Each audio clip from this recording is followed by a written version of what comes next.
นี่เป็นบทบาทเมื่อก่อนเอ่อหลวงตาอ้วนล่ะเป็นยังไงมีประสบการณ์บ้างไหมในการที่เราเป็นพระสงฆ์นักพัฒนาในยุคก่อนๆที่จะเราจะมาใช้สื่อออนไลน์อย่างเงี้ยหลวงตามันเป็นอย่างไรบ้างคุยให้ฟังหน่อยมีประสบการณ์อะไรไหมครับครับผมก็พัฒนามาตามลำดับเนาะเพราะว่าอย่างที่จริงหลวงผมกล่าวถึงหลวงพ่อเจ้าคุณแดงก่อนกันแล้วกันที่ฟังแล้วพอประมวลผลได้เนี่ยท่านเป็นพระที่รุกมานานละรุกไปจนถึงทำเนียบเราไม่ธรรมดานะพระสมัยก่อนเนี่ยจะเข้าไปอย่างนั้นเนี่ยมันเขาจะถามว่ากล้าไหมล่ะเนี่ยกล้าไหมล่ะเนี่ยไม่ได้มันเดี๋ยวนี้ยังถามว่าเอาคำถามนี้มาถามพระสมัยนี้กล้าไหมล่ะกล้าไหมล่ะนี่ผมว่าหายากนะเพราะว่าหลวงพ่อท่านทำประโยชน์ส่วนรวมไม่ได้ทำประโยชน์ส่วนตัวมันความกลัวมันไม่มีอ่ะมันไม่มีโดยสภาพว่าทำยังไงสังคมเราจะเจริญทำยังไงสังคมเรามันจะพัฒนาอย่างเงี้ยนะมันกลับเป็นเรื่องดีด้วยซ้ำไปถ้าบอกว่าถ้ามองเห็นว่ามีผู้มาบอกความลำบากของประชาชนให้ผู้ที่มีหน้าที่รับผิดชอบในการที่จะ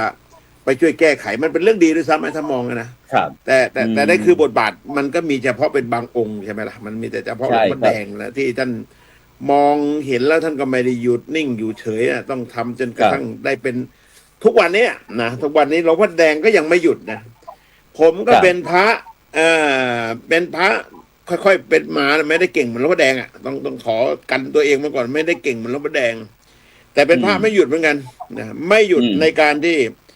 เมื่อเรามีความต้นทุนทางการศึกษาเราต่ำผมจบป .4 ครับจบป .4 มาแล้วก็มาจนอายุ20 ปีนะครับถึงได้มาบวชนะครับพอเอิร์ธมีพระพุทธศาสนาเนี่ยเป็นประเพณีว่าลูกผู้ชายก่อนจะไปเบียดไปอะไรมันต้องบวชซะก่อนประเพณีนี้มันยังใช้อยู่ในแถวบ้านผมอยู่เขาก็เลยตัดสินใจบวชมาก็อีโหนอีเหน่มันก็ยังไม่ค่อยรู้เรื่องเราก็นะก็ว่ากันมาก็อาศัยการไปอยู่ปริวาสอะไรอย่างเงี้ยมันแล้วก็พอถึงปีมันก็เรียนนักธรรมตรีนักธรรมโทนักธรรมเอกก็ดูครูบาอาจารย์ก็ไปเที่ยวฟังคนโน้นพูดคนนี้พูดสมัยก่อนเขามีนักพูดนักปลุกระดมอะไรเงี้ยมันก็เลยทำให้ได้คิดอย่างหลวงพ่อปัญญาหลวงพ่อพุทธทาสสวนโมกก็ไปอะไรก็ไปอย่างเงี้ยหาประสบการณ์ครับว่าด้วยความที่เป็นต้นทุนต่ำแต่ว่าทำไม่หยุดครับต้นทุนต่ำทำไม่หยุดมันก็เลยทำให้มีประสบการณ์นี่มีประสบการณ์แล้วก็พยายามจะเอาประสบการณ์นั้นเมื่อพออายุมากขึ้นก็พยายามจะเอาประสบการณ์นั้นเข้ามาช่วยในการขับเคลื่อนให้พระพุทธศาสนาเนี่ยมีบทบาทในสังคมนะผมใช้วิธีอย่างนี้คือไม่ได้เรียนจบจนสูงสุดแล้วก็มาทำงานนะก็ทำไปด้วยฝึกไปด้วยใช้คำว่าทำไปพร้อมดีกว่าคู่ขนานกันเดินทั้งสองขาคู่ขนานกันนั่นแหละครับเป็นอย่างนั้นนะครับที่เป็นมาครับแล้วก็ความพึงพอใจครับเป็นยังไงบ้างผลงานที่กว่าจะมาถึงวันนี้อะไรที่ว่าเป็นที่พึงพอใจแล้วก็มีใครครับมีพระมหาเถระรูปไหนที่เป็นไอดอลที่ว่าแบบนี้แหละชีวิตฉันเลยล่ะอย่างเงี้ยก็ความพึงพอใจก็ถ้าเปรียบเทียบกับต้นทุนที่มาเนี่ยผมถือว่าผมภูมิใจมากการที่เราเป็นคนที่มีต้นทุนน้อยเป็นลูกชาวนาแล้วก็ได้เข้ามาอาสาบวชมาในพุทธศาสนาแล้วก็ได้มาเป็นเอาจะว่าก็คือรองเจ้าคณะจังหวัดเนาะครับและปัจจุบันนี้ก็เป็นรองเจ้าคณะจังหวัดรูปที่1ใน9 รูปสาธุนะเขาดันขึ้นให้มาเป็นเพราะว่ามันเป็นจำนวนนับเนาะก็เลยเป็นถามว่าผมภูมิใจไหมผมภูมิใจครับภูมิใจกับการได้มาทำหน้าที่แต่ละครั้งตั้งแต่ยังไม่มีอะไรจนกระทั่งทุกวันนี้ผมก็ยังมีความภูมิอกภูมิใจผมถือว่าได้มีโอกาสที่จะสนองค่าแทนคุณของพระศาสนาที่ให้โอกาสในให้สถานะของผมที่มาในจนถึงปัจจุบันนี้ส่วนถามว่าพอใจมากพอใจน้อยมันที่จริงมันต้องการมากอะเนาะมันต้องการความต้องการของพุทธศาสนาเนี่ยเพราะว่ามันน่าจะมากกว่านี้สำหรับที่จะไปสู่สังคมแต่ว่าด้วยองค์พาพยพของพุทธศาสนาเป็นองค์คาพยพที่ใหญ่ มีใช่สายงานครับการปกครองการบังคับบัญชาอะไรต่าง ๆ เนี่ย ระดับชั้น ทำอย่างตั้งแต่เดียวทำอย่างใจไม่ได้ครับ ครับ ทำอย่างใจเราไม่ได้ ยกเว้นแต่เออ เราไปคิดเองงานเองทำเองที่จะทำได้ แต่ถ้างานในระบบนี่วัฒนธรรมองค์กรมันเป็นตัว ด้วยที่มันกว้างมันใหญ่ครับเนาะก็เลยกลัว มันกว้า จะ ง ต้อง มันใหญ่ เดิน ครับ ตามสายครับผมครับ เพราะฉะนั้นเหมือนเราแค่เป็นส่วนหนึ่งนะใน เสี้ยว ส่วนหนึ่งในอันหนึ่ง ของ นั่นแหละ ของคณะสงฆ์ไทยครับ ใช่ อืม มันก็ได้แค่จังหวะในวงรอบที่เราสามารถเหมือนกับเรากินข้าวเอื้อมถึงแค่นั้นนะครับ แต่ส่วนที่ไกลๆเราไม่สามารถนั้นได้ เพราะว่ามันเป็นเรื่องบทบาทของผู้ใหญ่ที่เขาจะมีนโยบายแล้วก็การ ครับจะ ปฏิ จะ บั ไว้ ติ วางใจครับเนาะไว้ ครับ ไว้วางใจให้ทำก็อย่าง แต่ถามว่าอยากจะ จาก ให้ วันนั้น ครับหลวงตาอ้วนเขาจากวันนั้นจนมาถึงวันเนี้ยที่ผมยังทึ่งเมื่อก่อนผมไม่รู้จักหลวงตาอ้วน แต่ผมมารู้จักตรงไหนครับมารู้จักตรงที่ หลวงพ่อวัดไร่ขิงท่านได้เป็นประธานขับเคลื่อนโครงการหมู่บ้านรักษาศีล 5นะครับ เสร็จแล้วท่านก็มีท่านอาจารย์พระมหาบุญเลิศอินทปัญโยพร้อมทั้งทีมงานอะไรต่างคิดว่าจะทำยังไงที่จะให้โครงการหมู่บ้านรักษาศีล 5เนี่ยไม่ขาดตอนจากรุ่นต่อรุ่นต่อรุ่นอะไรอย่างเนี่ยหลวงตาครับพอดีไปสะดุดตรงวันนั้นผมเข้าไปเจอนี่แหละโครงการสมัชชาศีล 5แห่งประเทศไทยนี่แหละหลวงตาไปรู้จักกับเขายังไงเนี่ยกับพระธรรมวชิรานุวัตรประธานศีล 5เนี่ย เล่าให้ฟังมัน คุยให้ มี ฟัง ห ห นั น่อย งสือขับเคลื่อนศีล 5 ปี 57นะก็ขับเคลื่อนตามระบบ แต่ว่ามาประมาณปีสักปี63นะปี63น่าจะปี63นะมีหนังสือจากประธานศีล 5คือหลวงพ่อแย้มตอนนั้นยังไม่มีระเบียบปี66ใช่ไหมยังไม่มีระเบียบศีล 5แต่ว่าก็อาศัยระเบียบเก่าที่หลวงพ่อเจ้าพระคุณสมเด็จมหาราชมังคลาจารย์ท่านได้สร้างระเบียบไว้ยังไม่ถูกแก้ไข ตรงนั้นแหละมันมีหนังสือมาที่จังหวัด แต่ละจังหวัดเนี่ยเขาจะให้เจ้าคณะจังหวัดเนี่ยคัดเลือกพระภิกษุที่มีความสามารถที่จะสามารถไปรองรับกับการอบรมเพื่อเป็นพระสงฆ์ผู้นำขับเคลื่อนโครงการหมู่บ้านรักษาศีล 5เดิมทีไม่ใช่สมัชชาเป็นโครงการพระสงฆ์ขับเคลื่อนนะพระสงฆ์ผู้ขับเคลื่อนโครงการหมู่บ้านรักษาศีล 5มีหนังสือไปทุกจังหวัดครับทีนี้ผมก็เจ้าคณะจังหวัดก็ตอนนั้นผมอยู่ดูเผยแผ่อยู่เขาก็เอาหนังสือมาให้ผมดูว่าเอายังไงเนี่ยหนังเรื่องนี้จะให้ส่งไป2 องค์จังหวัดละ2 องค์ผมก็มาคิดดูว่าไอการไปเนี่ยมันก็ไปได้ หรือเอาคนอื่นไปก็ไปได้ แต่จะเอาอะไรมาได้ล่ะถ้าไปแล้วทุกครั้งที่มีการตั้งองค์กรอะไรต่างๆเนี่ยตั้งแล้วพอไปอบรมแล้วก็สลายไปเพราะว่ามันเอาอะไรมาไม่ได้ผมก็เลยว่าถ้างั้นผมไปเองดีกว่าผมก็คิดว่าผมไปเองดีกว่าผมก็เลยคือในอำเภอต่างก็ไม่ส่งใครไปผมก็เลยเอาพระที่อยู่ใกล้เคียงกับผมนี่ไปองค์หนึ่งชื่อว่าธนงศักดิ์ที่เป็นเลขาเนี่ยเรา2 คนไปกันแล้วกันนะเพื่อจะไปได้รับฟังแล้วก็จะได้เอาแนวที่ได้รับฟังมาเนี่ยจะได้ขยายผลนั่นแหละก็เลยไปอบรมอยู่ไปอบรมไปปฏิบัติอย่างเขาแหละแต่ว่าตอนนี้ก็ไม่รู้จักครับทั้งลมแล้วทั้งฝึกเขาให้ทำอะไรก็ทำเพื่ออยากจะให้ความรู้ที่มันเกิดขึ้นเนี่ยจะได้เอามาใช้ในจังหวัดนครศรีธรรมราชได้นี่ประสงค์อย่างนี้เลยนะถึงเอาตัวเองไปทีนี้พออบรมแล้วก็ไม่มีใครรู้หรอกตอนแรกก็ยังไม่มีใครรู้แล้วผมว่าผมชื่อผมอยู่กับทจายถ้าใครดูขี้เกียจดูก็ไม่เห็นชื่อผมนะทีเนี้ยวันสุดท้ายเนี่ยเขาปิดการประชุมแล้วก็เขาเสนอแต่งตั้งหัวหน้าเป็นประธานเนี่ยเป็นประธานตามมันเริ่มต้นนะเพราะเป็นรุ่นแรกเขาก็เลยสมาชิกที่อยู่จังหวัดชัยภูมิเจอกันท่านพระครูอะไรชโยดมมุงเนี่ยท่านก็เลยเสนอชื่อผมเสนอชื่อผมว่าพระศรีหราชสมาจารมุนีก็ไปถูกเลือกตัวไปยืนแล้วก็ทั้งหลายก็มีการไปยืนทั้งภาคเหนือภาคใต้ภาคอะไรต่างๆที่เขาเสนอกันทุกภาคอะไร แล้วก็ ครับ ให้ที่ประชุมเขาโหวตว่าองค์ไหนควรจะเป็นประธานอะไรอย่างเงี้ย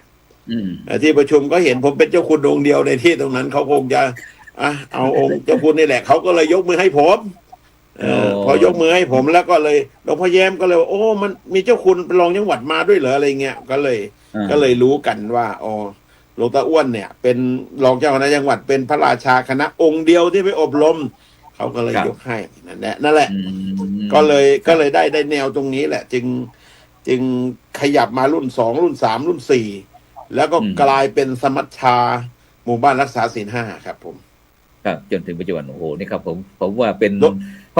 ราะมีรูปเดียวในประเทศไทยนี่ไงครับสมัชชาศีล 5แห่งประเทศไทย ผมเลยประทับใจตรงนี้ครับฉะนั้นเราจะไปที่หลวงพ่อแดงครับหลวงพ่อแดงครับได้ยินท่านอาจารย์เจ้าคุณศรีราชสมาจารย์ผู้นี้ครับได้พูดถึงเรื่องวิวัฒนาการของบทบาทของพระสงฆ์ของเรานะครับซึ่งหลวงพ่อก็ท่านอาจารย์หลวงตาอ้วนก็ชมกันบอกว่าไม่แน่จริงไม่เข้าที่ทำเนียบนะครับ เข้าไปทำเนียบฉะนั้นอยากจะไปคุยกับหลวงพ่อแดงหน่อยว่า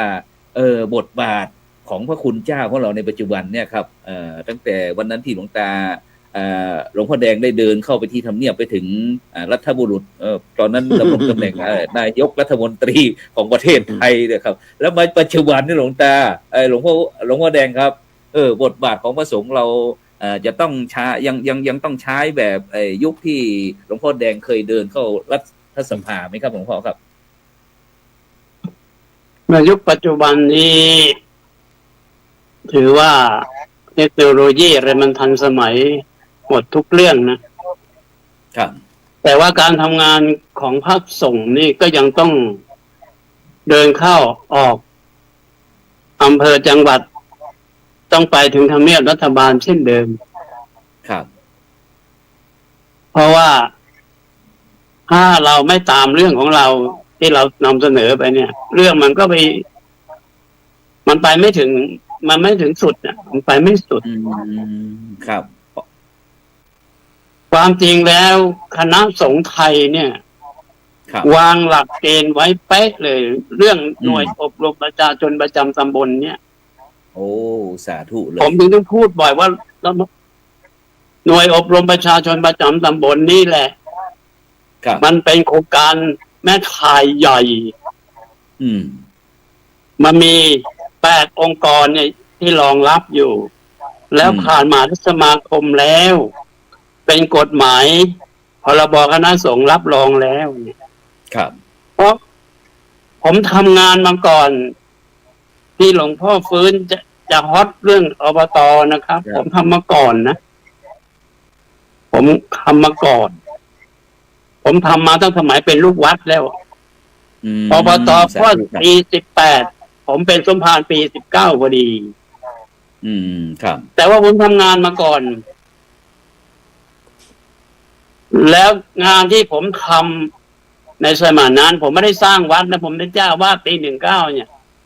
ครับผมบอกชาวบ้านว่าอย่ามาตั้งความหวังที่สมภารตรงนี้มากจนเกินเหตุเกินปัจจัยสมภารนี้จะไม่ค่อยชอบสร้างวัดนะจะชอบสร้างคนเพราะในสมัยนั้นราคาสินค้าของสงครามตกต่ำมากโดยเฉพาะน้ำตาลมะพร้าวเนี่ยจากที่เคยขายได้ปี๊บละ100มันก็มาเหลือ3ปี๊บ100 4ปี๊บ100เนี่ยผมก็เดินเรื่องนี้เลยครับถามหน่วยงานต่างๆว่ามันจะมีทิศทางแก้ได้อย่างไรท่านผู้ว่าตอบกันเดียวว่าหลวงพ่อต้องไปตั้งสหกรณ์น้ำตาลปี๊บจึงจะสู้เขาได้มันจะเป็นหลักการครับผมก็เดินเรื่องตั้งสหกรณ์ทันทีเลยครับตอนนั้นผมก็ยังไม่รู้จักผมก็ฟื้นนะยังผมยังไม่รู้จักอ่ะครับผมก็ทำของผมนี่แหละในสุดผมตั้งสหกรณ์น้ำตาลปี๊บได้มีรวมหุ้นรวมทุนญาติโยมสมัยนั้นประมาณ200ครอบครัวที่มาเข้ามือกับผมทำสหกรณ์น้ำตาลปี๊บเนี่ยครับแล้วก็รวมยอดเงินสุดที่ได้สมัยนั้น50,000 บาทโอ้โห50,000 บาทขณะเป็นสมภารเด็กๆนี่ครับชาวบ้านยังไว้วางใจให้เงินบริหารครับ50,000 บาท แต่เราเป็นพระเราก็มีเพื่อนมีพวกเขาเรียกนกไม่มีขนมันบินไกลไม่ได้ บินไม่ได้จะเหมือนกัน ใช่ต้องมีเครือข่าย แล้ว ก็เป็นประโยชน์ แล้วผมจะเอาน้ำตาลไปขายผมก็มองถึงเพื่อนผมที่อยู่สมุทรสาครน่ะ ครับ ผมก็โทรไปหาเพื่อนว่า เรามีน้ำตาลแท้ๆนะรอบๆวัดมีโรงงานไหนจะซื้อบอกโอ้ยดีเลยดีเลยลูกศิษย์เรากำลังจะผลิตปลาหวาน ขาดน้ำตาลปี๊บพอดี เพราะว่าเรื่องการค้าเนี่ย ครับ ที่ต้นมันถูกนะครับ ที่ต้นเนี่ยมันถูก เนี่ย อืม ที่ผมพูดแต่ผมไม่หลักฐานนะในสมัยหนึ่งเนี่ยหลวงพ่อรองจังหวัดย่าโมนี่แหละ ต้องเอาขนุนมาให้ผมแจกฟรีอ่ะเพราะขนุนมันขายไม่ได้ เนี่ยเรื่องจริงที่เราผ่านจอนี้ก็เหมือนกัน ที่จังหวัดเราที่ต้นเราน้ำตาลมันถูก3 ปี๊บร้อยแต่ปลายทางมันไม่ถูกอ่ะ ครับ เขายังบอกผมยังรับซื้อท่านได้ปี๊บละ200 บาท ผมก็ซื้อน้ำตาลแท้โอ้โห มันเหมือนยกภูเขาออกไปเลยว่าโอ้งานเรา จาก ไม่เป็น 3 ปิ๊บ มัน 100เป็นปิ๊บ200ผมก็เลยประกาศนโยบายว่าข้าพเจ้าจะขอซื้อน้ำตาลเป็นวันแรกปี๊บละ100 บาท โอ้โหพ่อค้านี่มันตะลึงพึงเพิ่มจาก3 ปี๊บร้อยอ่ะ แต่เราซื้อ100 บาทนะใช่ซื้อเลยวันนั้นซื้อ100 ปี๊บเอาไปให้เขาก็ให้เงินเรามา20,000เราก็เอาเงิน20,000นั้นมาซื้อต่ออีกซื้อไปเรื่อยๆพ่อค้าขึ้นจาก100 บาทขึ้นเป็น150เลยนี่นั่นอาจารย์แดงจะแน่จะแค่ไหนเนี่ยสายป่านจะยาวจะแค่ไหนเนี่ยผมมองเลยว่าโอ้นี่เราต้องใช้สติของพระพุทธเจ้าแล้วเนี่ยเพราะอะไรพระพุทธเจ้าท่านเทศโปรดเอาคนรวยมหาเศรษฐีอนาบิณิกาเศรษฐีมาเอื้อคนจนนี่เราก็ต้องใช้สูตรนี้แล้วผมก็ขึ้นไปบ้านโยมที่เขามีน้ำตาลปี๊บวันละ10 ปี๊บน้ำตาลแห้งเนี่ยบอกว่าโยมไม่ได้มาเรียอะไรไม่ได้สร้างโบสถ์ไม่ได้สร้างศาลานะแต่มาขอยืมน้ำตาลปี๊บโยมจากที่เคยจ่ายทุกวันขอจ่ายเป็น1 เดือนจ่ายเพราะต้องเอาของโยมนี่แหละไปเอื้อคนจนโยมก็หัวเราะลั่นเลยว่าหลวงพ่ออะไรประกันให้ผมอาตมามีโบสถ์มีศาลาไงล่ะโยมหัวเราะลั่นเลย ถึงจะ2 เดือนโยมก็ให้หลวงพ่อเพราะหลวงพ่อทำน้ำตาลขึ้นน่ะโยมขาย3 ปี๊บร้อยใช่ไหมมันต้องเถื่อนใจมันขาดทุนแต่มันต้องเต็มใจขาย แต่นี่โยมได้ปี๊บละ100เนี่ยโอ้โหหลวงพ่อเหมือนเทพเจ้าผู้ปาฏิหาริย์เลยเนี่ยโอ้โหท่านยอมอ่ะผมจะมีเงินหมุนเวียนเอาเงินจากคนรวยไปเอื้อคนจนเนี่ยเพราะคนจนมันต้องหาเช้ากินค่ำขายปุ๊บมันต้องจ่ายเงินสดปั๊บผมยังอยู่ได้เป็นแรมปีสู้กับพ่อค้าเป็นแรมปีเนี่ยสายป่านยาวแล้วไอ้ผลงานของผมเนี่ยไม่ใช่ไว้พ่อค้ามันยกย่องชมเชยผมนะมันเขียนหนังสือพิมพ์ว่าพระองค์นี้คิดจะเล่นการเมืองเองได้ตายเต้าด้วยกันแทนที่จะอยู่วัดสวดมนต์ไปประชุมตามบ้านเนี่ยความแค้นจะเล่นการเมืองแน่นอนไปทำมันถล่มทลายเลยแหละครับไม่ใช่กิจของสงฆ์ ไม่ใช่กิจของสงฆ์สงฆ์ต้องสวดมนต์ทำวัดปฏิบัติกรรมฐานแล้วสมัยนั้นหลวงพ่อฟื้นรักษาการแทนสมเด็จพระสังฆราชอยู่ด้วยนะครับมีมาสนเทศไปถึงเลยครับไปถึงพระสังฆราชเลยว่าพระองค์เนี้ยประพฤตินอกรีดนอกรอยต้องมาสอบมาสวนกันแล้วโอ้โหเรื่องใหญ่เลยเข้าไปหลวงพ่อฟื้นต้องส่งเจ้าคุณเทพวิมลบุรีสมัยนั้นน่ะตำแหน่งของท่านเป็นเหมือนกับท่านเป็นเลขาเป็นที่ปรึกษาสมเด็จฟื้นน่ะอดีตรักษาการแทนวัดเบญจมาบพิตรตำแหน่งล่าสุดท่านเป็นพระธรรมวโรโดมโอ้โหองค์นี้นักบริหารทั้งหลายต้องรู้จักท่านจะเป็นผู้บรรยายอัปปชาโยมีพันเตโอยเนี่ยท่านพิมพ์หนังสือแจกแม้กระทั่งพระเป็นขอยาอันนี้ของจริงอันนี้ของจริงอันนี้ของจริงท่านมาที่วัดผมตอนเย็นเลยนะตอนนั้นยังไม่ถนนไม่มีครับ ต้อง ยัง ขึ้น ก็นั่ง ไป เรือเข้ามา ใช่ ผม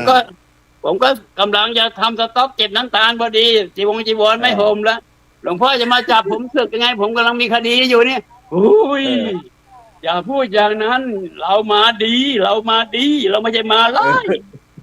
ถ้าเป็นอย่างที่เขาร้องเรียนมานะท่านตีแจ็คพอตแตกเลยท่านรีบเข้ากรุงเทพไปหาหลวงพ่อสมเด็จเลยหลวงพ่อสมเด็จคิดถึงท่านอยู่เนี่ย ให้ผมมาดูว่าเป็นความจริงไหมมันทำจริงไหมถ้ามันทำจริงได้ปีหน้านี่มันต้องมีรางวัลนะ แม่เสียดาย แจ็คพอตแตกจริงๆครับพอปี26นี่ ผมได้เป็นพระครูสัญญาบัตรชั้นโทสมัยนั้นแล้วนามรูปก็งามนามก็เพราะสมเด็จท่านตั้งให้เลยว่าพระครูพิสิทธิ์ประชานาถอัมพวาเคยได้พระครูแค่1 องค์นะครับปีนั้นได้ซ้อนมาเป็น2 องค์ได้คู่เลย เนี่ยตำรวจก็ให้รางวัลเขาอันนี้สงแรงเนี่ยจากนั้นเนี่ยเพราะนั้นค่าของคนมาอยู่ที่ผลของงาน ครับ แต่ท่านให้ผมเป็นสัญญาบัตรก็จริงนะครับ แต่ว่าต้องไปช่วยท่านบรรยายเนี่ย ผมต้องนั่งเรือออกจากเดินสายดัง แล้วตี 5เนี่ยก็ต้องไปขึ้นรถที่บางทีต้องขึ้นรถไฟก็มีขึ้นรถเมล์ก็มีแล้วเที่ยวสุดท้ายของรถมัน2 ทุ่มอ่ะไปบรรยายเสร็จแล้วต้องมาสาธยายท่านฟังอีกนะยังกลับไม่ได้นะบอกพระเดชพระคุณรถเที่ยวสุดท้ายของผมมัน2 ทุ่มผมต้องกลับก่อนแหละ ถ้าไปช่วงเพลนี่ครับ อย่าไปฉันห้องอื่นอย่าไปเลขามานี่มาฉันกับหลวงพ่อนี่ เราจะมีเรื่องต้องคุยกันยาวเนี่ยนั้นผมต้องเป็นองค์เดียวนั่นน่ะที่ได้ฉันคู่กับสมเด็จในห้องของท่านนะเนาะ เนี่ยถ้าอยู่อย่างสมัยนี้คงได้เป็นชั้นรองสมเด็จแล้วแหละดูนะ เอาจริงจริงนะถ้าผมพูดไม่ได้เกินจริงอ่ะถ้าปริมาณงานแล้วก็ทำงานอย่างนี้มัน โอ้มันได้ใจมันเป็นแบบอย่างแหมขนาดก็แก๊กก็ยังเห็นอยู่เนาะแล้วระดับของแท้ของจริงอย่างเงี้ยจะขนาดไหนผมโอ้หลวงพ่อนี่ถ้าโหลดอายุมาสมัยผมเนี่ยผมว่านะพ่อเลยเป็นโอ้สมเด็จสละมังใกล้ๆสมเด็จนั่นแหละผมว่านะจะเป็นอะไรแค่นั้นแหละเนาะมันจะเป็นอะไรเท่านั้นแหละเพราะว่าแม่หลวงพ่อเจ้าคุณธรรมวโรดมนี่ก็เป็นที่เรื่องลือนะเป็นพระเก่งเป็นพระมีความสามารถแล้วก็เนี่ยการเข้าไปถึงอย่างนี้ได้มันน้อยนะน้อยเข้าไปถึงไม่ใช่ว่าไปประจบสพไปบีบแข้งบีบขาเลยนะไปด้วยงานพาไปนะน่าศึกษาน่ารับฟังเอาไว้แล้วไปเป็นแบบอย่างนั้นหลวงพ่อเนี่ยสิ่งหลวงพ่อทำเนี่ยที่ผมโยงมาถึงสมเด็จฟื้นพระสัมมาญาเพราะอะไรว่ามันเกี่ยวกับยุคปัจจุบันเนี่ยที่ว่าลิ้นจี่มันออกมากมายสมัยนั้นมันล้นตลาดประมาณปี28ให้ผมไปสอบอุปชาอีกหลวงพ่ออุปชาไว้ก่อนแต่ลิ้นจี่ผมตกต่ำมากผมจะมายืมวัดหลวงพ่อขายลิ้นจี่หลวงพ่อจะให้ผมไหมเอาเลยท่านพระครูเอาเลยเอาวัดผมเป็นพื้นที่ขายลิ้นจี่ไปเลยเป็นไงครับเนี่ยแล้วผมก็นิมนต์มหาเทศนั่นแหละมาชยันโตเปิดป้ายหลวงพ่อก็เปิดป้ายแล้วผมก็ขอบิณฑบาตแม่ค้าที่ไปขาย100 กว่าลายนะได้ลิ้นจี่มากองพะเนินเลยมาไว้ที่หน้าห้องหลวงพ่อบอกโอ้กลยุทธ์ล้ำเหลือเลยเนี่ยจะซื้อเขานี่หลายหมื่นนะเนี่ยโอ้ไม่ซื้อพ่อเขามายืมที่หลวงพ่อแล้วก็ต้องให้กำลังใจหลวงพ่อจะได้ไปเลี้ยงแขกเลี้ยงโยมอะไรเยอะแยะนี่ครับหลวงพ่อท่านทุ่มเทให้เราเป็นหลักกำลังใจให้เราแล้วถนนที่ผมลำบากสาหัสสาการมา15 ปีผมได้เพราะหลวงพ่อฟื้นสุตินทโลเสร็จเมื่อไรเข้าวัดเมื่อไรเราจะไปเปิดถนนพระครูเป็นองค์แรกไปจริงๆเลยนะครับไปรถตู้นะจริงเกณฑ์เหลืองๆน่ะ อืม แล้วต้องคิดดูว่าถนนใหม่มันคือถนนอะไรฝุ่นแดงโล่เลยไม่สน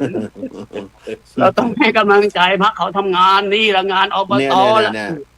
เนี่ยสาธารณสงเคราะห์ตัวจริงเลยล่ะครับ เนี่ย ใช่ ครับ ไปเปิดให้เลยล่ะครับ อืม ไปเปิดให้เลยไปโอ้แล้วหลวงพ่อมีเคล็ดลับอย่างหนึ่งที่ประทับใจผมมากก็คือ ไปเปิดงานให้ใครเรื่องอบตไม่เคยรับซองวัดไหนนะครับ อืม ถวายเอาคืนไปท่านยังต้องสร้างวัดอีกเยอะ วัดผมมันต้องสร้างมีคนสร้างให้ เพราะฉะนั้นทำงานต่อไป นี่ทำงานถูกใจ เนี่ยอบตต้องอย่างนี้ ต้องทำกันอย่างนี้นี่ ครับ นี่ครับถึงได้บอกว่า ถ้ามหาเถรของเรามีสมเด็จฟื้นเกิดขึ้นอีกสักองค์เนี่ยผมว่า โอ้โห เป๊ะเลยนะครับ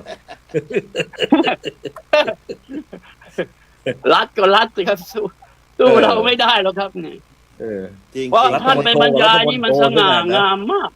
สง่างามมาก ท่านพูดจริง ครับ ไปพูดที่สิงห์บุรีนะครับ ว่า ครับ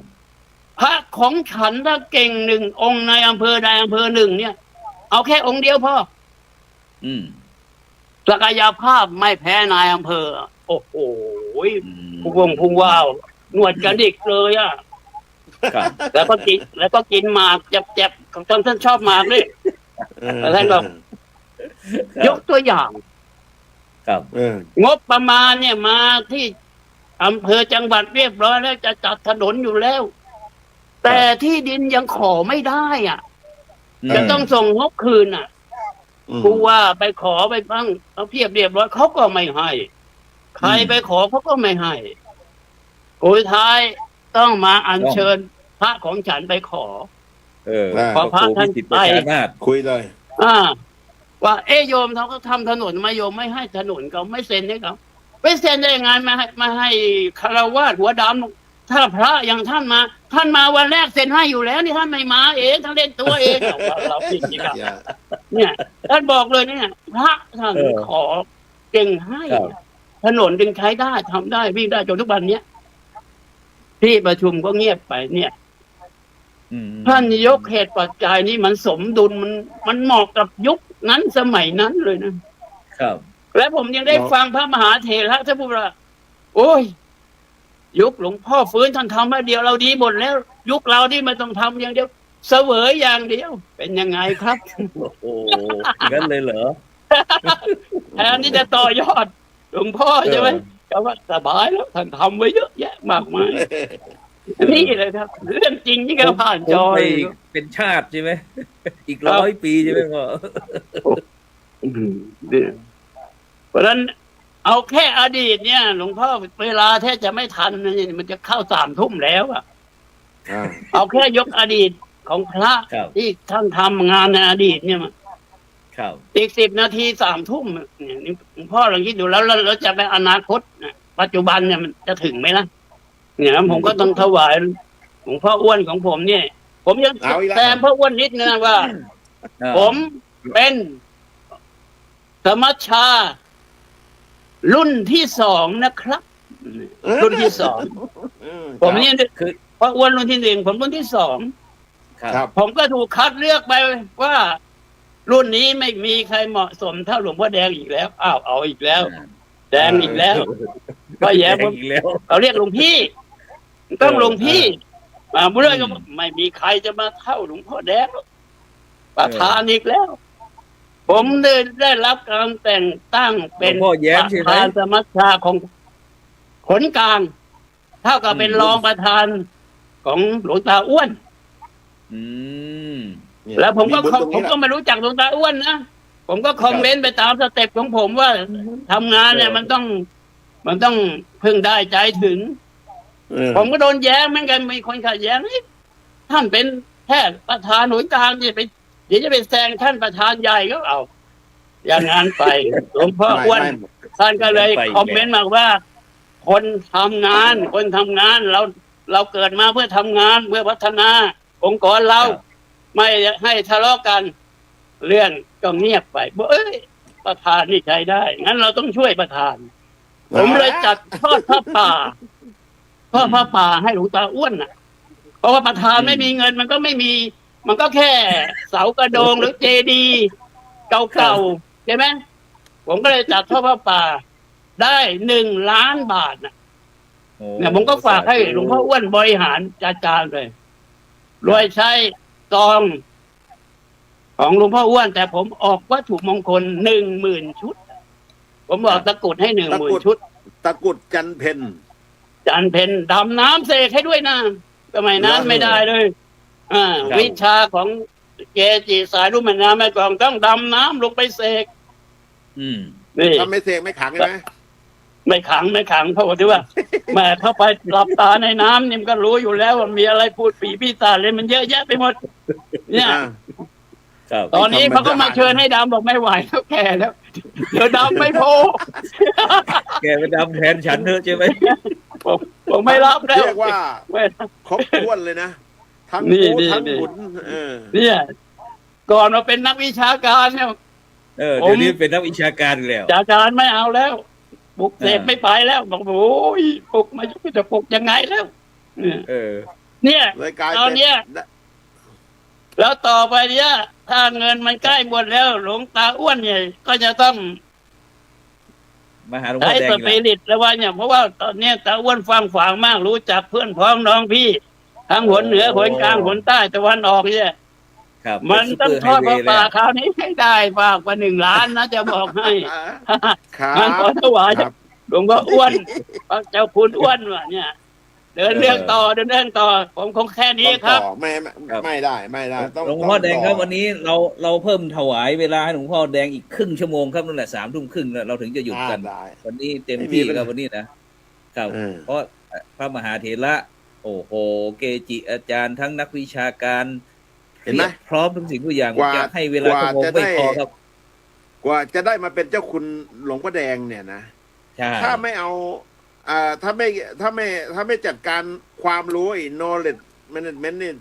ไม่ได้เลยนะนี่นะต้องจัดการองค์ความรู้ในหลวงพ่อเนี่ยเพราะเรานึกว่าหลวงพ่อเนี่ยเป็นพระธรรมดาที่ไหนเป็นพระที่อยู่คู่กับสังคมได้ทั้งแม่เมื่อกี้นะยังเป็นเกจิผมเพิ่งได้รับความรู้นะว่าไปดำน้ำเสกตะกรุดเนี่ยไม่รู้จริงๆนะบอกไม่รู้จริงๆนะขนาดว่าเป็นทำงานมาด้วยกันไม่รู้นะ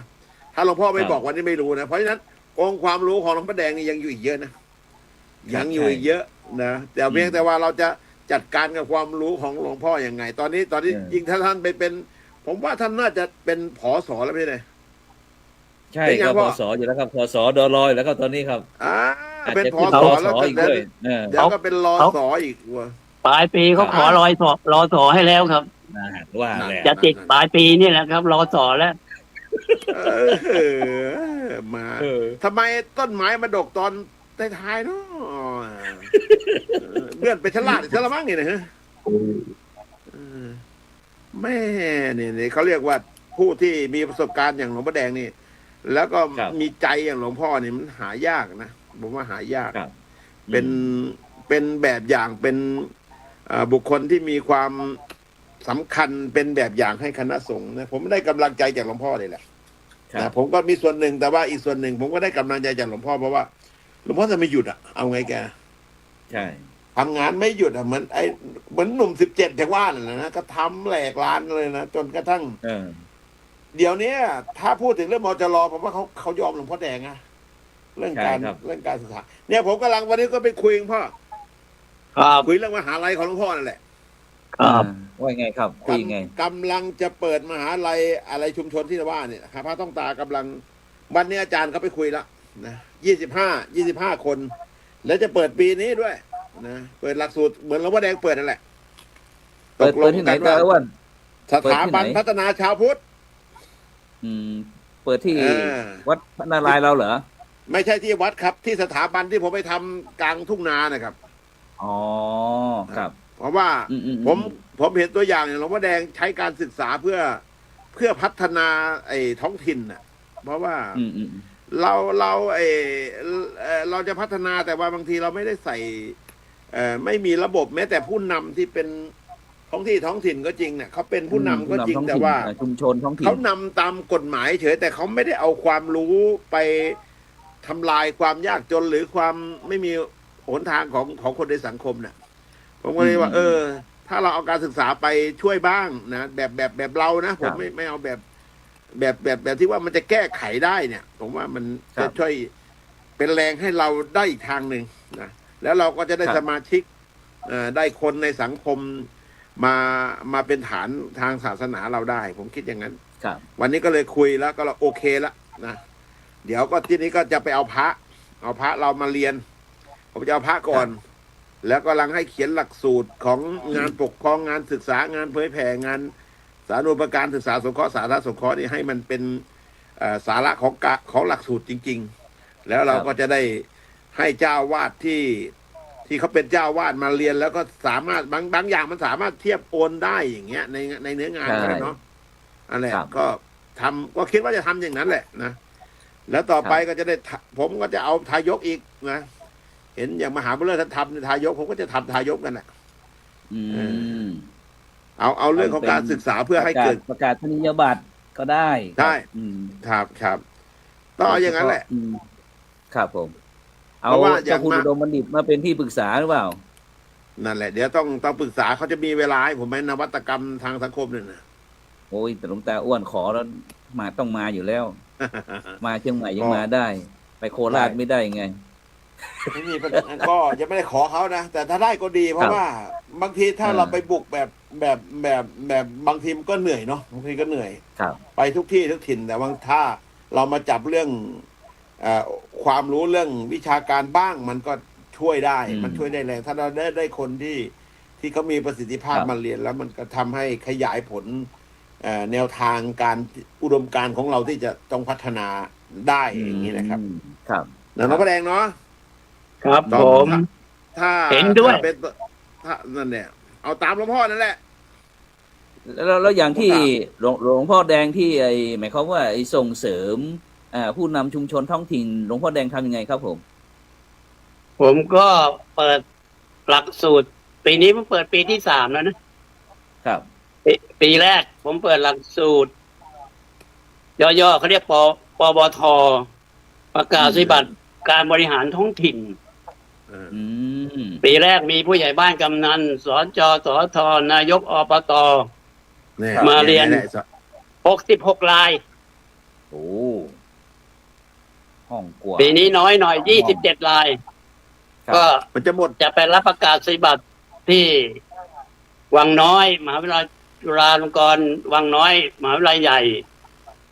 วันที่13 พฤษภาคมเจ้าคุณสมเด็จพระมหารัชมงคลมุนีเป็นผู้มามอบปีที่แล้วผมนิมนต์มามอบที่วัดอินทรามเพราะเรามีคณะเดียวปีนี้ทางมหาวิทยาลัยใหญ่ขอให้ไปร่วมที่มหาวิทยาลัยใหญ่แล้วปีที่ 2ผมก็เปิดปวสการบริหารประกาศบริหารกิจการคณะสงฆ์ซึ่งขณะนี้ก็เปิดกว้างมากไม่เหมือนบีบรัดเหมือนสมัยเก่าอันนั้นสอนแต่พระอย่างเดียวตอนนี้บริหารกิจการคณะสงฆ์เนี่ยเปิดโอกาสให้คฤหัสถ์วัยยาวัจกรไปเรียนได้ด้วยแล้วเปิดหลักสูตรการพัฒนาให้สอดคล้องกับบริบทในสังคมปัจจุบันด้วยครับเนี่ยเพราะนั้นก็น่าเรียนอย่างวัยยาวัจกรแต่ละมีพระมีวัยยาวัจกรไปเรียนเยอะไหมวัยยาวัจกรก็ประมาณ10 ท่านปีแรกเนี่ยไปเรียน10 ท่านแต่พระเราเยอะพระเราก็20-30 รายเพราะผมไม่เรียนฟรีไงผมไม่เรียนฟรีเปิดฟรีนี่แล้วปีนี้ผมก็ขยายนอกจากเรามีรัฐศาสตร์บัณฑิตป.ตรีแล้วเราก็ได้มาอีก1 สาขาคือการจัดการแบบเชิงพุทธการบริหารทรัพยากรมนุษย์แบบเชิงพุทธอีก1 สาขาแล้วผมก็เปิดหลักสูตรปริญญาโทพวกที่จบปริญญาตรีแล้วเขาบอกเขาขอข้ามเรียนต่อปริญญาโทได้ไหมได้ต่อเนื่องเลยก็มีผู้มาเรียนกับผม26 รายแล้ว เมื่อมันมีงานการศึกษาเข้ามาในรั้วในวัดของเราเนี่ย ในรูปแบบมหาวิทยาลัยนะครับ เพราะนักศึกษาที่เข้ามาเรียนกับเราจะเป็นผู้ที่มีครอบครัวแล้ว มีหน้าที่รับผิดชอบแล้วเนี่ย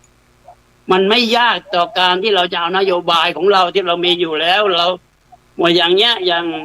หลักสูตรปวสเนี่ย ผมใส่หลักสูตร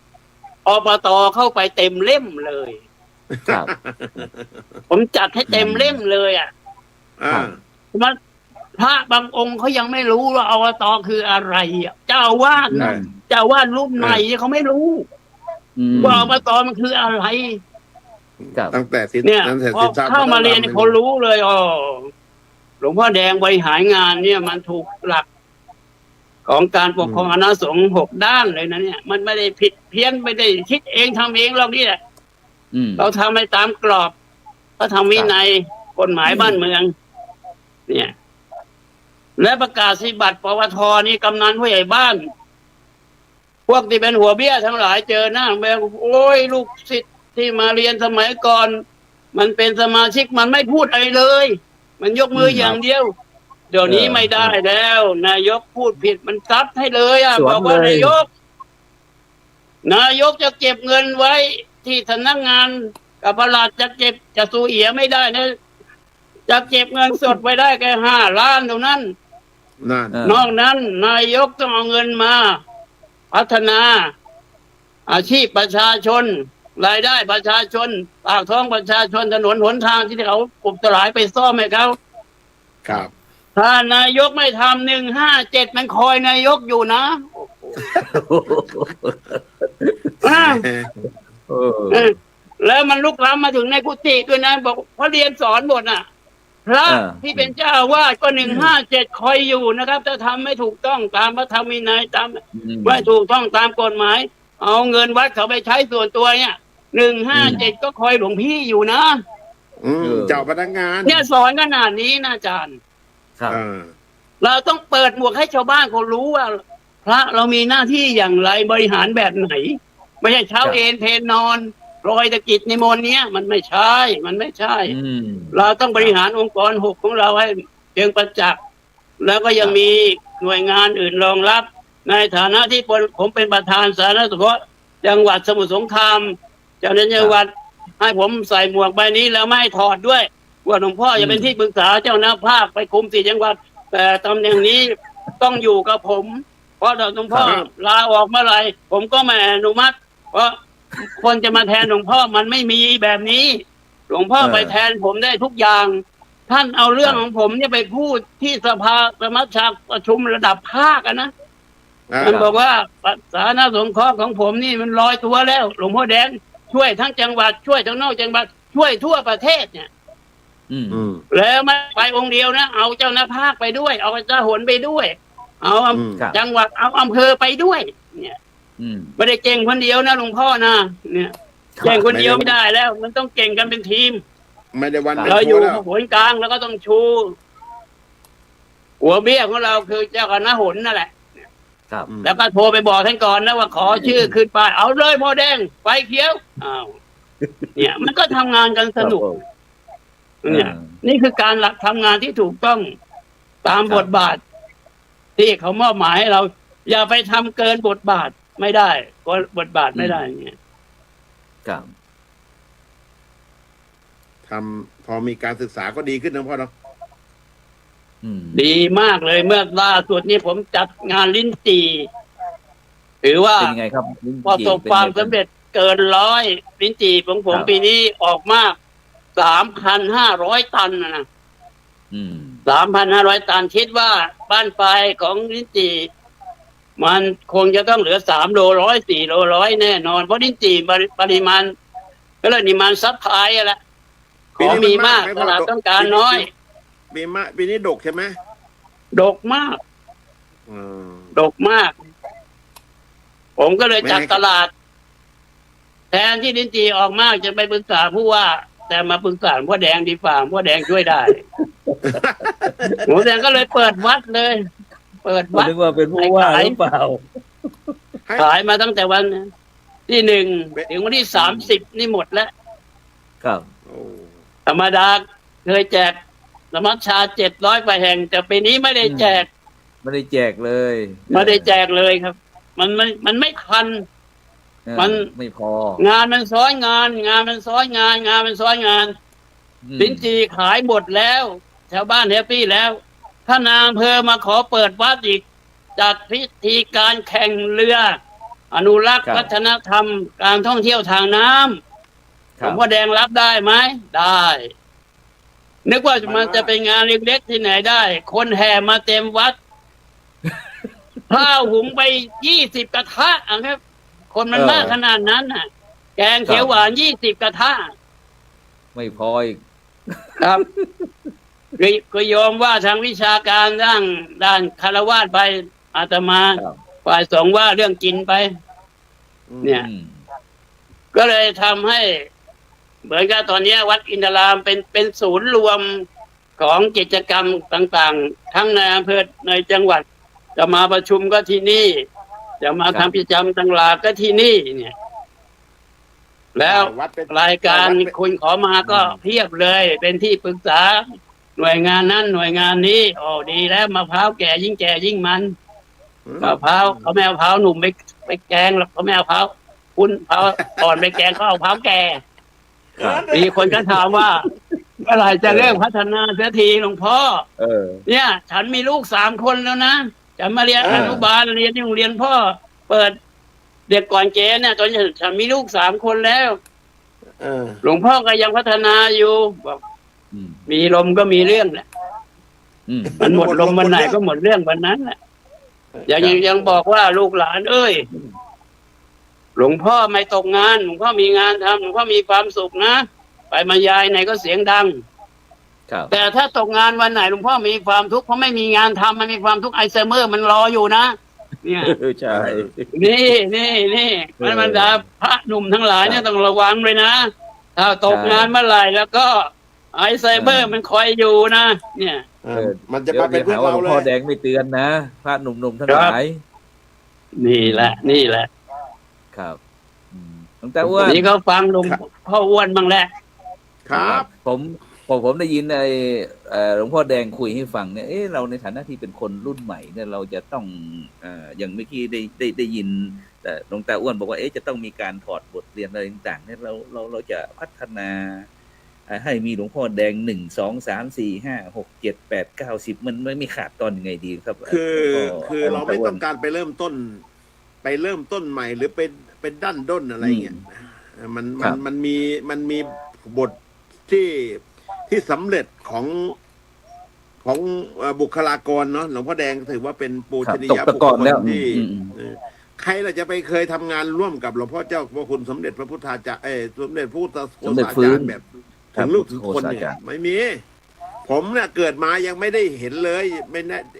ได้ยินแต่ได้ยินไม่เคยเห็นไงเพราะฉะนั้นองค์ความรู้ที่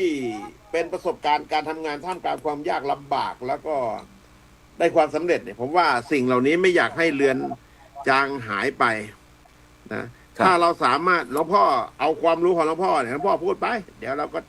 เก็บองค์ความรู้เหลี่ยมครัวอะไรต่างๆ ในการทำงานเนี่ยเอาไว้เป็นทิศทางในการพัฒนาบุคลากรคนรุ่นใหม่หลวงพ่อแดง โดย ไม่ เฉ มี พาะ อ ม งค์เดี หา ยวนะ วิท ค ยา รับ ลัยเนี่ย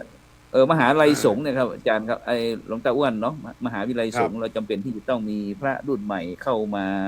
ซึมซับพูดง่ายๆก็คือต้องมาอยู่กับหลวงพ่อแดงอ่ะจะต้องมีการเหมือนกับที่หลวงตาอ้วนจะเปิดโรงเรียนวิทยาลัยนั่นแหละหรือว่าศูนย์การเรียนอะไรสักอย่างนั่นแหละที่จะต้องส่งคนเหล่านั้นมาซึมซับอ่ะคือมันบางทีผมก็ว่าการเรียนของเราเนี่ยบางทีเรียนแล้วไปอยู่ใช่ไหมเพราะเช้าตอกบัตรเข้าเย็นตอกบัตรอ่อนเนี่ยผมว่าออกเนี่ยมันบางทีมันก็ดีนะไปสอนเขาแต่ว่าผมว่ามันน่าจะมากกว่านั้นนะผมบอกน่าจะมากกว่านั้นลงมือควบคู่ปฏิบัติไปด้วยอ่ะมันต้องเป็นอย่างนั้น ทฤษฎีเฉยมันก็ไม่ได้ใช่แล้วถ้าเราไปอยู่ในระบบมากจนเกินไป มันก็ทำตามฝันเราไม่ได้ไงทำไม่ได้ทำตามอุดมการณ์ที่เราแล้วก็ปัญหาของชุมชนที่มีอยู่เนี่ยมันบางทีในระบบมันก็ไปตามเรื่องของมันเขาเปิดตามการกระแส แต่ถ้าหากเราสามารถจัดได้ผมว่ามันจะสอดคล้องมันเป็นความต้องการของท้องถิ่นนั้นๆด้วยอย่างเงี้ยอย่างเมืองหลวงพระแดงเนี่ยที่จริงท่านเป็นพาณิชย์จังหวัดมาแล้วท่านเป็นผู้ว่าราชการจังหวัดมาแล้วนะในหน้าที่นะแต่ท่านไม่เป็นพระแหละแต่ว่าท่านไปทำหน้าที่ให้เขาน่ะเหมือนกับเป็นผู้นำแล้วท่านทำได้เนี่ยอย่างเงี้ยมันใช้ได้จริงมันใช้ได้จริงนะมันไม่ใช่เปิดหลักสูตรแล้วก็เพียงแต่ไปเป็นสถานะเรื่องสถานะอะไรเงี้ยใช่อันนี้มันแก้ปัญหาแล้วมันเป็นรูปธรรมนะพระสงฆ์เราเนี่ยต้องคือมันต้องดูแบบอย่างของบุคคลที่มีผลงานที่เป็นที่ประจักษ์อย่างหลวงพ่อแดงเนี่ยผมว่าผมยังไม่เคยเห็นหลวงพ่อแดงปฏิเสธว่าไม่ได้ไม่เอาอะไรอย่างเงี้ยมีแต่ได้เลยอย่างเงี้ยมันเชิงบวกทั้งนั้นนะแล้วท่านก็สามารถทำได้ทุกเรื่องแล้วก็อำนาจความสำคัญในการจัดการบริหารมาอยู่ที่หลวงพ่อแดงหมดเลยเนี่ย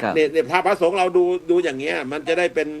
แบบเป็นอย่างนะถือว่าเอาหลวงพ่อแดงเป็นไอดอลนะหลวงพ่อไอดอลของพระลูกหลานในมหาวิทยาลัยเนี่ยผมอยากจะให้อยากให้มาดูทิศทางของการพัฒนาเพราะเรียนไปบางทีไปเรียนตามหลักสูตรตามความคิดความอ่านหรือกระแสเนี่ยมันไม่เข้ากับบริบทของสังคมนะของสังคมไทยเราใช่จริงๆมันเข้าบางทีมันเข้าไม่ได้มันไปซัพพอร์ตอย่างสมมติว่าพุทธศาสนาเนี่ยหลวงพ่อเปิดสอนเรื่องทายกเรื่องวัยยาวัจกรเนี่ยผมมองเห็นนะวัยยาวัจกรคนหนึ่งเนี่ยเขามีลูกมีหลานมีสถานะทายกคนหนึ่งก็มีลูกมีหลานมีสถานะเป็นคนที่ในสังคมตรงนั้นเขานับถือถ้าเราได้ใส่ข้อมูลตัวนี้ให้เขาได้เข้าใจในเรื่องการที่จะมาช่วยเจ้าวาดในการบริหารวัดเขาก็ดึงคนที่เป็นบริวารญาติมิตรเขาในเรื่องของพิธีในเรื่องของศาสนธรรมในเรื่องของการจัดการบริหารวัดช่วยเอาสถานไปช่วยเจ้าวาดเราจะเบาแรงแล้วมันจะเป็นประโยชน์ต่อพระศาสนานะอันนี้ผมมองว่าสังคมเนี่ยมันมีตัวช่วยเยอะแล้วแต่ปัจจุบันนี้ของเราเนี่ยมันร่อแร่นะหลวงพ่อไปก็ถูกแล้วแหละเพราะหลวงพ่อไปช่วยสังคมแต่บางปัจจุบันนี้ทางวัดเนี่ยมีเรื่องจำเป็นมากบางทีเรามีเจ้าวัดแต่เจ้าอาวาสเนี่ยไม่มีวิสัยทัศน์ในการบริหารหรือวิธีการที่จะพัฒนาวัดให้สอดคล้องกับความเจริญนะเรายังอยู่จุดเดิมเราไม่ได้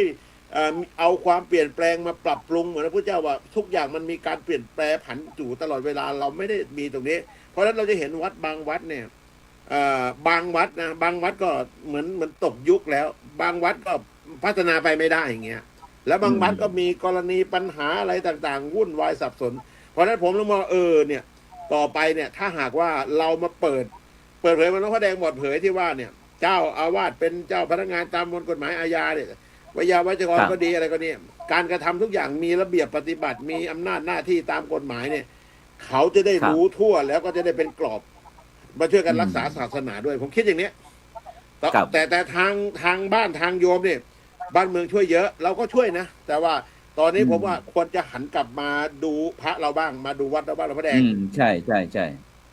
เพราะว่าโดยเฉพาะเรื่องการจัดการศึกษาของพระสงฆ์องค์นี้เราในปัจจุบันนะครับท่านหลวงตาอ้วนส่วนมากในมหาวิทยาลัยของเรามหาลัยสงฆ์เราต่างๆเนี่ยเราก็จะไปเอาคนโน้นเอาคนนี้นักวิทยาศาสตร์บ้างคนนั้นที่ระดับเป็นนักวิทยาศาสตร์อะไรต่างๆที่เขานั่นแหละแถวยุโรปอะไรต่างๆเนี่ยแต่เราไม่ได้มองบุคลากรที่มีคุณค่าของประเทศไทยที่หลวงตาพูดเมื่อกี้บอกว่ามันเหมาะสมกับสถานการณ์สิ่งแวดล้อมอะไรต่างๆแล้วอย่างเงี้ยฉะนั้นโดยเฉพาะไม่ว่าจะเป็นหลวงพ่อพุทธทาสบ้างหลวงพ่อปัญญาบ้างนะแล้วหลวงพ่อครูบาศรีวิชัยบ้างอะไรต่างๆสมเด็จฟื้นบ้างหลวงพ่อสมเด็จพระมหาราชมังคลาจารย์วัดปากน้ำเราบ้างเงี้ยครับซึ่ง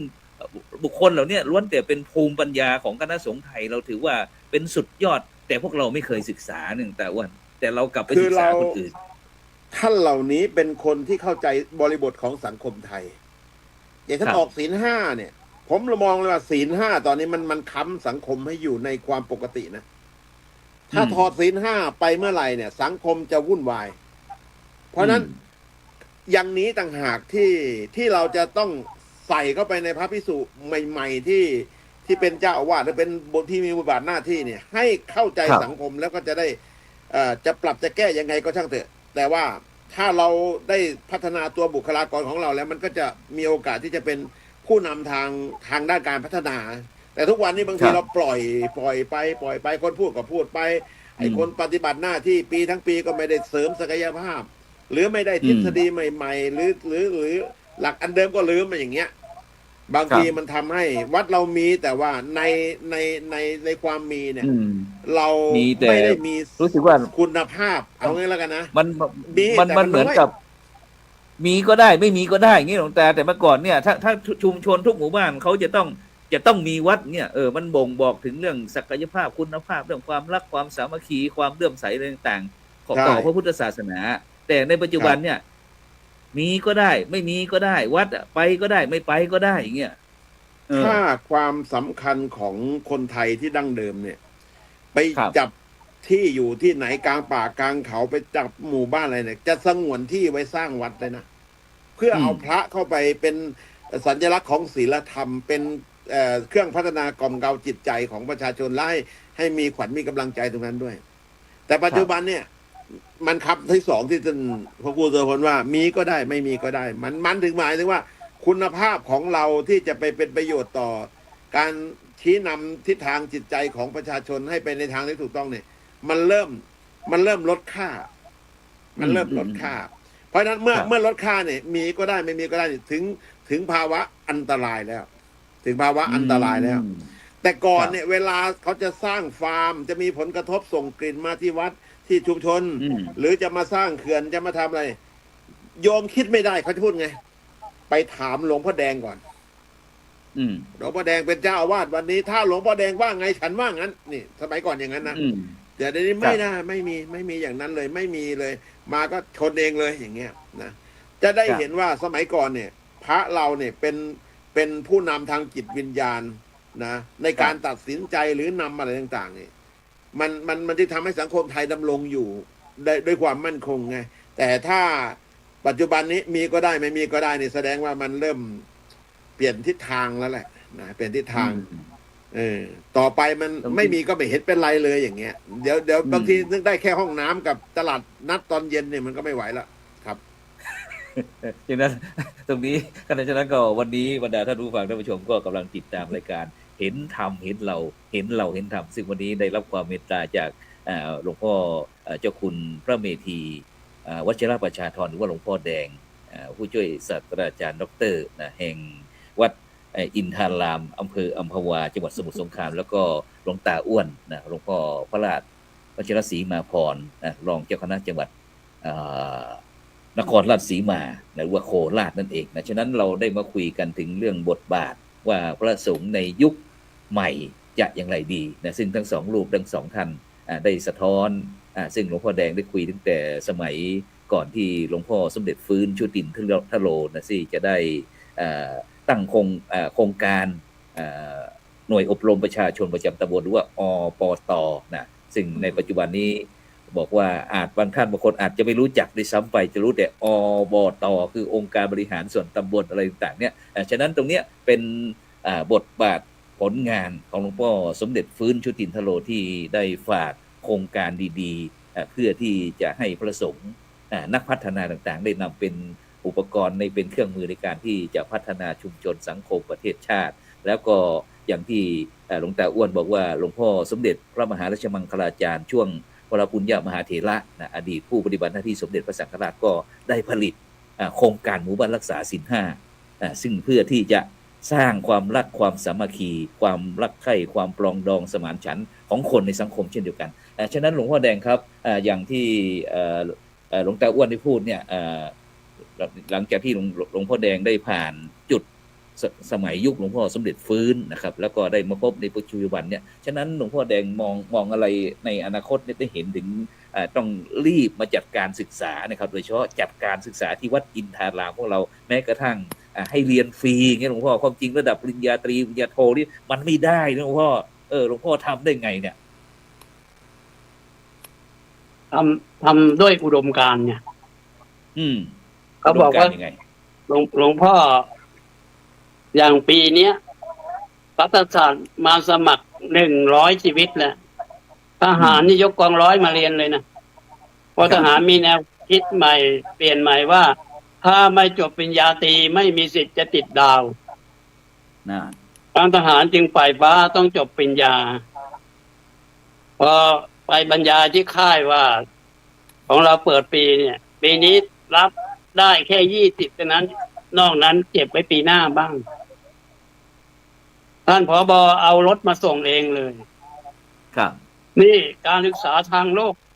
แน่นมากนะแต่ทางธรรมเรานี่อ่อนนะพระไม่ค่อยมาปีก็ไม่ค่อยมาปฏิเสธว่าถึงจะเรียนฟรีไม่มีค่าน้ำมันรถเนี่ยต้องให้เราเอารถไปรับอีกเนี่ยโอ้เนี่ยมันแสดงถึงความอ่อนด้อยของคณะสงฆ์เราเนี่ยไม่ค่อยสนใจเรื่องการศึกษาบาลีก็ไม่เรียนนะครับจบน้ำเอกทำไมไม่ไปเรียนบาลีแล้วไม่ไปอ่ะยากเนี่ยนี่แต่ว่าคารวะเนี่ยเขาเต็มใจ100 คนถ้าเราเก็บคนละ50,000เนี่ยเราได้5 ล้านนะครับเราเอา5 ล้านมาใช้ก็หมดแต่ว่าเราเอาใจของคน100 คนที่มาอยู่กับเราเนี่ยเราสามารถที่จะเปลี่ยนโลกใบนี้ได้นะครับเปลี่ยนยังไงวันนี้หลวงพ่อจะพัฒนาตรงนู้นนะหลวงพ่อไม่มีการเชิญนะหลวงพ่อลงทางไลน์ไปช่วยกันนะเขาไป90%นะอาจารย์ครับ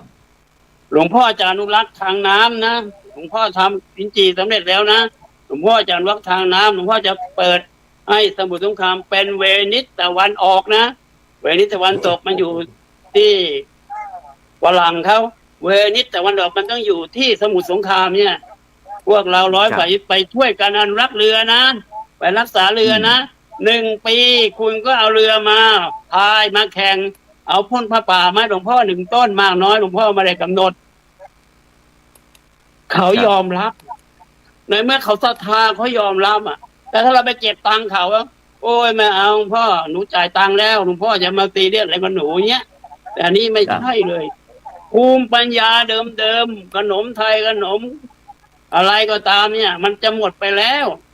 ผมก็เอาครูมาจ้างสอนจนปัจจุบันนี้สามารถทำผลิตขนมไทยเป็นขนมของจังหวัดสมุพรรณได้โดยเอานักศึกษาเนี่ยมาผลิตกันแล้วก็บอกว่าถ้าคุณทำให้หลวงพ่อคุณเรียนปริญญาโทคุณไม่ต้องจ่ายตังค์หลวงพ่อจ่ายให้เพราะเขาทำรายได้ให้เรามากกว่าเงินที่เขาจะไปเสียค่าเทอมอยู่ได้ซ้ำเนี่ยภูมิปัญญาเดิมของทำขนมกิมขนมก็แกงขนมต้องหยิบต้องหยอดฝอยทองขนมบ้าบินแล้วเนี่ยกลับมาเนี่ยแล้วก็มาขายเป็นเงินแปรรูปเป็นเงินเดิมนั้นก็ทำแค่เลี้ยงพระเลี้ยงเพลเลี้ยงเช้างานแต่งงานบวชแต่ปัจจุบันนี้เอาภูมิปัญญาหลังมาเป็นเงินเนี่ยถ้าเราเก็บสตางค์เขาทำอย่างที่คิดไม่ได้อย่างที่หลวงตาอ้วนบอกนั้น100%เลยถ้าเราไม่เก็บตังค์เขาเนี่ยเราสามารถเอากู๊ดไอเดียเราใส่ไปได้ทุกเรื่องแม้กระทั่งบรรยายปรัชญาเนี่ยก็ใส่ไปได้เลยว่าสมัยก่อนยังไม่เรียนไม่รู้ไม่ศึกษาไม่รู้ว่าไอการขับร้องดนตรีอะไรต่างๆเนี่ยมันเป็นของไม่ดีที่ไหนได้เพราะปรัชญาบอกว่านี่คือศูนย์วิทยาศาสตร์วิทยาศาสตร์ต้องมีคุณลิซ่าบารีรัมเนี่ยมันมีเงินหลายพันล้านแล้วจากการที่มันเต้นมันร้องเนี่ยเพราะนั้นเนี่ยมันไม่เสียหายเลยเนี่ยเพราะนั้นเนี่ยมันก็เลยสามารถที่จะดึงภูมิปัญญาเก่าๆกลับมาคุณค่าเป็นเมืองโขนแล้วก็ต้องพัฒนาเรื่องโขนเนี่ยให้มันกลับมาเราจะได้โชว์ฝรั่งก็ได้ว่าจังหวัดเรามันมีโขนนะนี่รักษาหิ่งห้อยไว้นะเนี่ยนี่คือองค์ความรู้ที่มีอยู่แต่เราเอามาใช้ให้มันเป็นประโยชน์เนี่ยผมว่าเราเท่ากับพัฒนาถึงต้นเหตุมันมีเหตุมันจึงมีผลนะมีตนมีประมาณมีการเวลาพัฒนาตนพัฒนาชุมชนพัฒนาตนพัฒนางานแล้วก็ไปพัฒนาสังคมแต่ถ้ายังไม่รู้เรื่องบริบทอะไรเลยมันจะพัฒนาได้อย่างไรมันก็ทำแบบที่ตามก็ทำอะพระแล้วก็สร้างแต่ว่าสร้างแต่วัตถุเข้าไปสร้างเข้าไปแล้วใครบอกว่าศาสนาตกต่ำผมไม่เชื่อนะผมศาสนาหรือว่าพุทธเนี่ยบอกว่า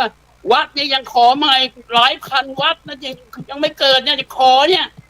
แล้วจะบอกว่าศาสนาเราเสื่อมทรามได้ยังไงอ่ะเนี่ยวัดจะขอเยอะเนาะเนี่ยแล้วยิ่งอนุมัติให้ป่าสงวน สร้างวัดด้วย โอ้ยอีกเป็นหมื่นวัดจะเกิดขึ้นเนี่ย ต่อจากเนี้ยเนี่ยอาจารย์ลองคิดดูสิว่าอะไรมันเกิดขึ้น มีวัดก็สร้างมีวัดก็สร้างเนี่ย ครับ ไม่ได้เอามาสนองงานมหาสมาคมองค์กร6เลยอ่ะ ครับ เนี่ยนี่คือจุดตายของคณะสงฆ์เรานะครับ เนี่ย ครับ นั้นผมก็ถวายแค่นี้แหละครับ ครับสาธุครับนี่คือพระสงฆ์นักพัฒนาร่วมสมัยครับไม่เคยคำว่าตกยุคตกสมัยตกรุ่นครับก็คือหลวงพ่อเจ้าคุณพระเมธีวัชรประชาธรนะครับหรือว่าผู้ช่วยศาสตราจารย์ดร.หลวงพ่อแดงนะครับที่เป็นเกจิอาจารย์ทั้งทุกสิ่งทุกอย่างที่หลวงตาอ้วนได้พูดครับฉะนั้นก็เดี๋ยวเวลานิดหนึ่งหลวงตาอ้วนครับอยากจะในฐานะที่หลวงตาอ้วนนานทีปีหนถึงจะได้กลับเข้ามานะครับอยากจะให้หลวงตาอ้วนได้ให้ศีลให้พรกับบรรดาท่านผู้ฟังท่านผู้ชมหน่อยเพราะเทศกาลสงกรานต์เราเพิ่งผ่านไปนิมนต์หลวงตาอ้วนครับ1 นาทีครับหลวงตาอ้วนครับผมครับขอบคุณครับก็ หรือได้ว่า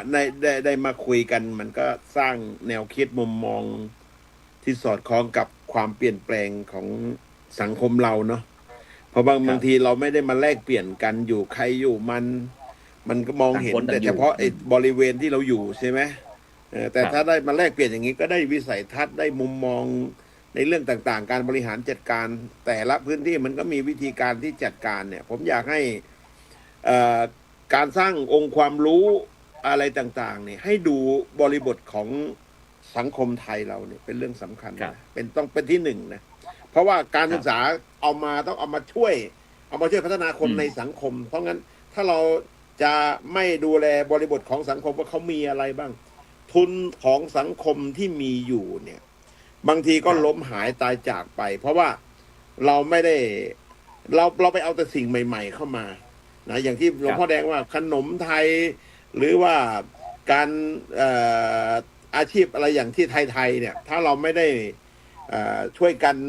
สืบทอดนะมันก็จะหายไปเมื่อมันหายไปเนี่ยมันจะไม่กลับคืนมาอีกเลยนะเหมือนอาชีพชาวนาเราเนี่ยตอนนี้กำลังจะหายไปอย่างเงี้ยวิถีการต่างๆมันจึงต้องช่วยกันบรรจุไว้ในการศึกษาด้วยถ้าเราจะแก้ปัญหาสังคมการศึกษาต้องเข้าใจสังคมแล้วจึงจะสามารถที่จะไปแก้ปัญหาของสังคมและนำสังคมได้นะผมก็หวังใจอย่างนั้นและยิ่งในประเทศไทยเราทุกวันนี้นะจากที่กรณีแผ่นดินไหวครั้งเดียวแล้วก็ยาวมาทุกวันนี้ถ้าเราจะมองในเรื่องของปัญหาที่มันโผล่มันอะไรขึ้นมาเนี่ยสิ่งหนึ่งที่สรุปได้ในมิติศาสนาคือคนในสังคมเราเนี่ยคุณธรรมไม่เพียงพอต่อการที่จะไปสร้างนู่นสร้างนี่นะคำว่าไม่พอคือมีอยู่แต่ไม่พอที่จะมาเป็นเครื่องสกัดกั้นความโลภนะหรือความหลงสุดท้ายก็ไปสร้างสิ่งที่มันเป็นของที่ขาดคุณภาพนะครับทั้งคนเมื่อขาดคุณธรรมเนี่ยจะมีวิชาชีพยังไงก็ตามมันไม่สามารถที่จะใช้ได้100%ได้เพราะว่าตัวคุณธรรมมันบกพร่องแล้วมันก็จะเกิดปัญหาอย่างที่ผ่านมาก็ให้กำลังใจนะเราสังคมไทยเรามันไม่ใช่คนใดคนหนึ่งจะมาวิเศษแล้วสามารถเสกเป่าให้มันเปลี่ยนแปลงได้ทันทีมันต้องช่วยจากพวกเราท่านทั้งหลายนี่ช่วยกันในการที่จะพัฒนาตัวเองสังคมในตัวเองเนี่ยแล้วก็สามารถที่จะให้ช่วยเหลือตัวเองได้ตามหลักของพุทธศาสนาว่าอัตติอัตโนนาโถคือทำตัวเองให้เข้มแข็งทำตัวเองให้เข้มแข็งในระดับหมู่บ้านในระดับตำบลอำเภอมันก็จะสามารถที่จะสู้กับกระแสแล้วก็ดำรงความสำคัญของสังคมไทยได้ครับผมคิดอย่างนั้นก็ขอให้ผมให้พอเลยใช่ไหมครับครับก็ขอให้ทุกท่านที่ดูก็ผมขอถวายเป็นให้กำลังใจนะขอให้ทุกท่านได้มีสุขภาพร่างกายแข็งแรงมีจิตใจเข้มแข็งรู้แจ้งในสัจธรรมคำสอนในทางพระพุทธศาสนาปรารถนาสิ่งใดที่เป็นความถูกต้องดีงามตามหลักธรรมคำสอนในทางพระพุทธศาสนาที่จะเป็นประโยชน์ต่อชีวิตและสังคมก็ขอให้ทุกท่านได้รับสิ่งที่ท่านมุ่งมั่นปรารถนาจงทุกท่านทุกประการเทินครับผมกับถวายความเคารพครับกาเมมุสาสุราเม